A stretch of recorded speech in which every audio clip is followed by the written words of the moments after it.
C'est bon?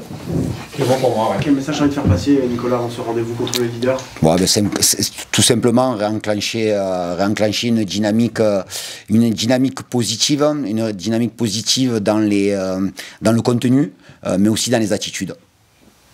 T'as l'impression que la semaine vous a fait du bien, ou quelque part après une série comme ça, t'aurais aimé pouvoir peut-être jouer plus vite encore? Non, la semaine nous a fait du bien parce qu'on est rentré vraiment dans une semaine encore plus longue, donc c'est encore plus agréable de pouvoir avoir un jour de plus, puisque ce match-là se joue le samedi. On est rentré dans une période où on a eu de mauvais résultats, mais ces mauvais résultats, ils ont été très rapprochés, puisqu'on a perdu 3 matchs en 6 jours. Donc l'idée, c'est d'abord d'évacuer et puis de réenclencher, effectivement. Mais pour réenclencher, avant de parler de réenclencher des résultats, il faudra réenclencher du contenu et des attitudes. Et évidemment, la série, elle n'est pas formidable. Non. Mais le constat, c'est que vous êtes avec 15 points, au-dessus largement de la zone rouge. Ça, il faut aussi en prendre conscience qu'il n'y a pas de raison de paniquer finalement. Alors il ne faut pas paniquer, mais il faut être quand même conscient de la situation, mais surtout conscient des prestations qu'on a fournies,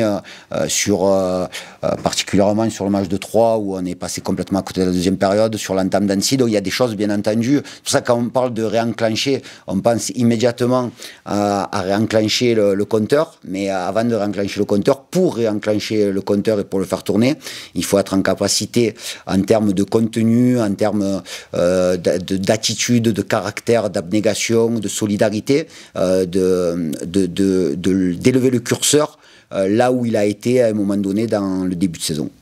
Nicolas, est-ce que tu fais une différence entre le fond qui est pas bon, puisque c'est 3 défaites, 0 but marqué, 7 encaissés, et est-ce que la forme est plus réjouissante que le fond? Est-ce que tu as des motifs d'espoir dans le fond de jeu? Non, des motifs d'espoir, j'en ai, puisqu'on a réalisé des matchs en début de saison qui étaient plus que corrects. Là, effectivement, cette série est arrivée, ces défaites sont arrivées, elles ont été très rapprochées. Donc, effectivement, dans un premier temps, il faut évacuer, faire en sorte d'évacuer sur le plan psychologique. Ça, je parle au niveau du collectif. Après, sur le contenu, on ne va pas faire de la méthode Coué, les matchs n'étaient pas bons. On n'a pas été dans ce qu'on voulait faire. On n'a pas été assez dangereux. On a été beaucoup trop fragile pour une équipe qui n'amène pas assez le danger. C'est-à-dire qu'on peut, de temps en temps, accepter le fait d'être un peu ouvert et de concéder des occasions si derrière, on s'en crée, on amène du danger, on frappe au but, on crée des décalages, des déséquilibres. Mais là, ça n'a pas été le cas et on s'est senti un peu timoré en manque de réaction. Le match d'Annecy sur la seconde période est typiquement dans ce que je vous dis, c'est-à-dire que dans un match où on est mené 1-0 en supériorité numérique, on a eu beaucoup de mal à se créer des occasions, donc on a fait en sorte cette semaine de se remettre à l'ouvrage pour faire en sorte de proposer des choses beaucoup plus intéressantes que ce qu'on a pu proposer sur les derniers matchs. Vous avez plus la possession que l'année dernière en termes de jeu, mais vous finissez moins bien les coups. Oui, alors la possession, c'est toujours pareil, on peut en faire ce qu'on veut de cette possession, mais c'est dans les 30 derniers mètres où on doit être beaucoup plus impactant. Mais avant de parler des 30 derniers mètres, il faut aussi parler des 30 premiers mètres, où on doit être beaucoup plus solide, comme on a pu l'être auparavant. Et là, ça a été bien entendu des axes d'amélioration qu'on a mis en place cette semaine pour justement s'améliorer dans ces domaines-là. Comment tu fais pour infuser de la confiance, pour rassurer tes jeunes ailiers, notamment, qui ont tous un peu sont des jeunes joueurs de couloir? Ça demande un travail un peu spécifique pour qu'ils retrouvent la confiance dans le but? Oui, alors on a travaillé bien entendu hier devant le but, on a travaillé ce matin. L'idée, c'est que dans un premier temps, on travaille sur l'organisation de l'équipe, sur l'aspect tactique, sur le déplacement du bloc. Mais ces jeunes joueurs, il ne faut pas qu'ils soient bombardés de consignes et surtout qu'ils gardent leur insouciance. C'est ce qui nous manque un peu en ce moment, la prise de risque, l'insouciance, pas se poser de questions. Donc on a fait en sorte cette semaine, au-delà de préparer ce match qui va être un match très difficile contre la meilleure équipe du championnat depuis le début de saison, de faire en sorte d'être en capacité de prendre des risques et d'avoir la volonté justement de prendre ces risques-là. Là, je parle surtout des joueurs de côté ou des joueurs offensifs. En quoi c'est la meilleure équipe du championnat depuis le début de saison? En termes de comptables, déjà, puisqu'ils sont premiers, donc là sur ça, il n'y a rien à dire. En termes d'ambition, c'est-à-dire je parle avant qu'il y ait ces annonces sur la reprise du club, puisque en début de saison, avant qu'il y ait l'annonce du reprise du club, c'était un club qui a très bien recruté. Quand on fait venir Maxime Lopez et Jean-Philippe Rasso, c'est qu'on a des ambitions très élevées. Donc c'est une équipe qui a une ambition et un club qui a une ambition très élevée, c'est-à-dire remonter en Ligue 1. Et donc ils sont de par leur parcours dans leurs objectifs. Donc il faudra s'attendre à un match bien entendu très difficile avec des joueurs de grande qualité. Quel regard tu portes justement sur le rachat de Bernard Arnault et de Red Bull? On a parlé de notre série difficile, on a parlé des axes d'amélioration de notre équipe, donc il y a assez d'interrogations à mon niveau sur le terrain pour pas avoir analysé cette reprise. C'est bien pour le football français, je pense que c'est une bonne chose pour le football français, et moi le football qui m'intéresse c'est celui du Pau FC, c'est le seul qui m'intéresse. L'enthousiasme que vous avez généré jusqu'à la mi-temps de Bastia dans l'environnement extérieur, je parle, même nous peut-être qu'on s'est un peu enflammé, même si tu as essayé de tempérer un petit peu tout ça, est-ce que tu as le sentiment que ça a fini par parasiter un peu ton vestiaire? Pas parasité, mais inconsciemment, le fait d'avoir concédé le nul contre Bastia, alors qu'effectivement à la mi-temps on était sur le podium, on s'aperçoit que ça va très vite, quoi. Et en gros, en une semaine, on a dilapidé les points qu'on avait, ou on a laissé passer des opportunités, particulièrement sur le match de Bastia. Après, en termes de contenu, on ne méritait pas beaucoup mieux que ce qu'on a fait sur les 3 matchs. Donc, oui, il faut être... La remise en question, elle est personnelle, elle est collective, et donc il faut faire en sorte de remettre les ingrédients nécessaires pour repartir de l'avant. Mais l'intérêt suscité et l'ambition suscitée au moment du match de Bastia, elle est légitime de tous les côtés, du côté du club, des joueurs, des gens qui nous supportent. Donc c'était complètement légitime. Après, bien entendu que sorti de ces matchs-là, ça crée une déception collective, c'est-à-dire pour tous les supporters et les amoureux du Pau FC automatiquement. Mais on est dans le premier tiers encore du championnat, donc on va rentrer dans le deuxième tiers. Donc justement, il faut arrêter de regarder ce qu'on a loupé les 15 derniers jours et faire en sorte de regarder devant et de repartir, réenclencher la dynamique. Alors on peut utiliser des mots d'unité, oui c'est important, bien sûr que c'est important, et on a senti un manque de caractère et de révolte sur les derniers matchs, alors dû à la fatigue, à l'usure mentale, psychologique, tactique, ce que vous voulez, mais on a l'opportunité demain de jouer la meilleure équipe du championnat, et donc quand on joue la meilleure équipe du championnat, on a envie d'élever le niveau et de concurrencer cette équipe-là. L'expérience d'Amédi Jalin pour encadrer ça, on imagine qu'elle va s'avérer précieuse? Oui, sa présence, son retour, puisqu'il se trouve que Mehdi est parti juste après le match de Guingamp, et puis il espérait quand il est parti que son équipe atteigne soit sur le podium, et puis quand il revient, il y a 3 défaites, il y a un groupe qui est un peu touché, et donc le fait que Mehdi revienne dans le groupe après quelque chose de très difficile pour lui, automatiquement il s'est adressé au groupe pour injecter justement pas ce surplus de motivation, mais cette chance qu'on a au quotidien de faire ce qu'on aime.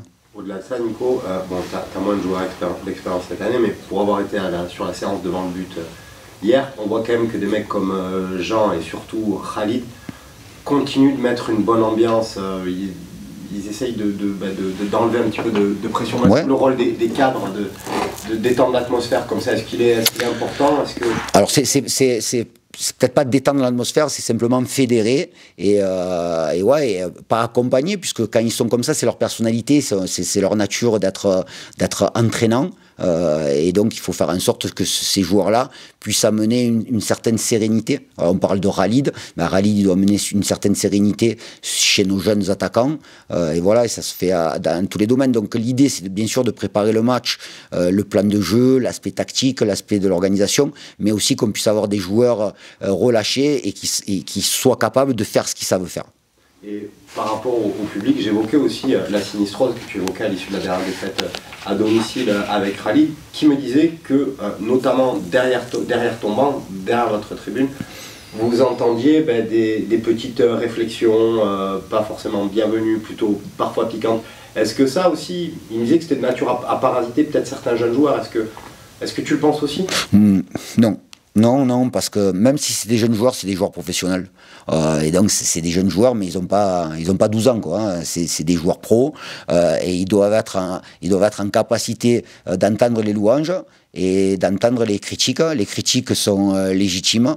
Après, enfin, ça va, la pression, elle n'est pas non plus monumentale, quoi. Donc si sur la moindre réflexion, on se braque, ça serait une erreur, une faute professionnelle. Donc les gens, ils ont le droit, sur certains moments, sur certaines actions, sur certains choix, de montrer leur mécontentement. C'est tout à fait normal. Et nous, on doit être en phase collectivement pour faire en sorte d'être performant. Mais il ne faut surtout pas se parasiter avec ce genre de commentaires. Non.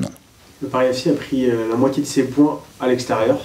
Est-ce qu'il y a des nuances dans leur façon de jouer, domicile-extérieur, ou absolument aucune? Alors il y a des nuances par rapport à l'adversaire qu'ils affrontent, mais ils ont une véritable identité de jeu, c'est-à-dire une équipe qui joue en losange, qui maîtrise très bien cette organisation, avec 4 joueurs au milieu de terrain qui ont une vraie bonne maîtrise du ballon, avec des joueurs devant, un joueur d'espace qui est très bon dans la profondeur, et puis un joueur qui peut aussi jouer en remise et qui est très adroit.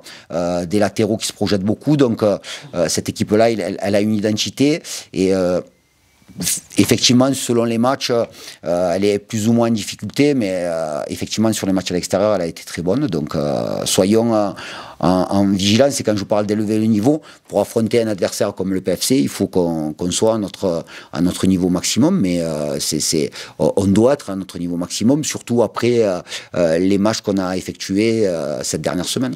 Est-ce que tu dis que c'est un match bonus? Non. Que vous n'avez rien à perdre? Non. Je ne dis pas que c'est un match bonus, je dis que c'est un match difficile, mais qu'il y a 3 points en jeu. De plus, la majorité des équipes pourra jouer ce soir, donc nous, la veille. Donc non, il n'y a pas de match bonus dans ce championnat. Vous n'avez jamais joué le samedi après-midi à 14h? Cette année, non. Non, ça cette change année. quelque chose, oui. Physiologiquement Non, c'est juste une préparation différente au niveau du repas, mais bon, on a déjà joué par le passé, tous les joueurs, ils ont déjà joué à 14h ou 15h. Et le fait que ce soit l'affiche, tu vois, que ce soit un match un peu à part, compte tenu de l'horaire, compte tenu de l'adversité, est-ce que ça semble être un bon tremplin pour se redresser? C'est toujours facile de parler avant un match. Mais en tout cas, c'est très excitant. Je sais qu'à titre personnel, je suis impatient d'arriver à demain pour jouer justement ce match-là face à un très bon adversaire, avec toujours l'optimisme qui me caractérise par rapport à nos joueurs et par rapport à notre capacité à être au niveau de cette confrontation. Donc il n'y a pas de match bonus, il y a juste un match où il y a 3 points en jeu et il faudra se battre pour aller chercher le maximum. Comment se gère l'absence du défenseur qui a joué le plus depuis le début de la saison, à savoir Jean-Louis? Ouais, on sait très bien qu'en début d'année, on a des joueurs qui sont blessés, qui sont suspendus. Là, c'est Jean et Ange qui ont joué la plupart des matchs titulaires, mais les 2 joueurs qui sont à côté sont des joueurs d'expérience, et donc le fait que ce soit des joueurs d'expérience, il n'y a pas de pression supplémentaire pour le joueur qui va intégrer l'équipe demain. Donc il n'y a aucun souci là-dessus. Est-ce que ça peut déboucher sur un changement de système offensif ou pas forcément? Je n'ai pas donné ma composition et mon organisation aujourd'hui, pas forcément. Oui, d'un point de vue défensif, c'était la même question que Christian, mais de l'autre côté du terrain, on savait que tu voulais donner priorité au fait de retrouver une assise. Est-ce qu'il y aura peut-être un changement de système Non, alors, quelle que soit l'organisation ou le système de jeu, je préfère parler d'attitude et de comportement du bloc équipe. Voilà, quelle que soit l'organisation qui sera alignée demain. Merci. Allez, bon après-midi. Une question au coach. Quel message toi tu as envie de faire passer avant ce rendez-vous contre le leader? Avant ce rendez-vous contre le leader, on a envie le message à faire passer, c'est qu'on a envie après une période un peu compliquée, c'est de relancer la machine. C'est un problème de confiance essentiellement, au regard des performances que vous avez été capable de faire en début de saison? Problème de confiance, il y a un peu de tout, je pense. On a aussi eu un calendrier chargé. Je pense que ça aussi peut-être joué sur le physique, sur le mental. Donc Donc je pense que c'est un peu de tout. Il y a une forme de pression que vous ressentez aujourd'hui? Bah, on fait un sport où on a besoin de résultats, donc il y a forcément de la pression. Après bah, il faut savoir la gérer. Justement, c'est peut-être le plus gros enjeu de relativiser pour pas que l'inquiétude gagne, parce que mine de rien, vous êtes largement au-dessus de la zone rouge. Oui, voilà, c'est ça, on est plus proche du haut de tableau que du bas de tableau, c'est sûr. Donc, mais il va falloir se remonter les manches quand même et prendre les points qu'il nous faut encore pour assurer notre objectif. Pardon. Défensivement, vous évoluerez à Saint-Jean. On sait que après avoir encaissé 7 buts en 3 journées, la priorité c'est de retrouver une assise. Est-ce que ça vous donne fatalement plus de responsabilité, donc est-ce que c'est plus de pression? Non, pas spécialement. Pas spécialement plus de pression que les autres matchs. Tous les matchs, on veut les gagner, donc on part avec cette entre guillemets pression-là. Mais peu importe qui y manque, on n'a pas de pression en plus. Ousmane, la forme de ton ancienne équipe, est-ce que, et tout ce qui se passe, est-ce que ça te surprend? C'est-à-dire, j'ai pas compris. Toi qui évolues au Paris FC, est-ce que leur dynamique te surprend? Je sais pas, tu as peut-être des contacts encore au sein du club? Non, ça me surprend pas, parce que c'était l'objectif de ce club-là, d'être à ce niveau-là. Donc non, ça me surprend pas. Ils ont fait les choses à faire pour y arriver, donc pas de surprise. Non.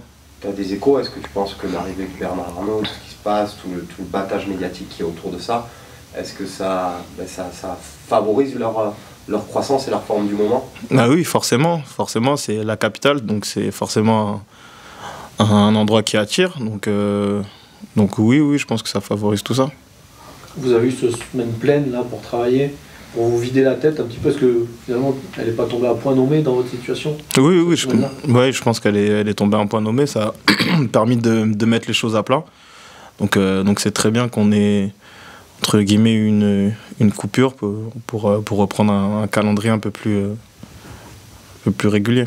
Physiquement, vous vous rendez compte de la différence de fraîcheur entre la façon dont vous abordez ce match et la façon dont vous avez terminé le dernier bloc où on vous a senti un peu sur la jante?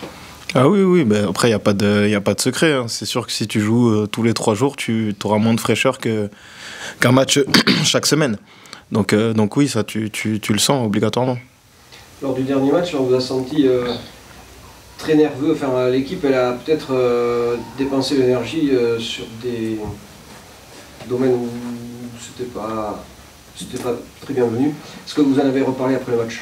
Non, on n'a pas spécialement parlé. C'était un match, c'est vrai, assez particulier. On avait une équipe en face qui était aussi assez nerveuse, donc on a répondu à cette nervosité. Ousmane, depuis le début de saison, le coach il insiste beaucoup sur l'importance du groupe de leaders dont tu fais partie. Vous avez pris un peu plus de place cette semaine? Pas plus que d'habitude. Je pense pas qu'il faille, après ces mauvais résultats, changer ou en mettre plus que d'habitude. On a tous été, comme d'habitude, en ayant à l'esprit qu'il faut faire les choses encore mieux qu'on a pu faire. Parle-nous un petit peu de cette équipe du Paris FC, comment on peut la présenter, puisqu'il y a encore beaucoup de joueurs avec lesquels tu as évolué. Il n'y en a pas tant que ça. Hein. Non? Ça a beaucoup bougé. Ça a pas mal bougé quand même, mais c'est une équipe qui est première du championnat, qui joue bien au foot, et qu'il va falloir bien préparer, bien aborder pour faire le meilleur résultat possible. Ce genre d'adversité qui est la meilleure de Ligue 2, est-ce que c'est le meilleur moyen pour se redresser ou au contraire le pire, puisque c'est le meilleur? Ça, on va le savoir demain. J'ai pas de réponse, on va le savoir demain. C'est vrai que c'est un beau challenge à relever. C'est un championnat qui est depuis le temps où je joue, c'est un championnat où moi je sais que tout le monde peut battre tout le monde. Donc voilà, premier ou pas premier, ça importe peu. On va tout faire pour bien figurer à ce match-là. Ce que tu as vu à la vidéo depuis le début de saison, s'il y a un joueur à surveiller, c'est Crasso, Kebal, Maxime Lopez. Il y en a plusieurs. Ouais. Il y en a plusieurs et on va tous les surveiller. On va pas faire une fixette en particulier sur un joueur. On va tous les surveiller.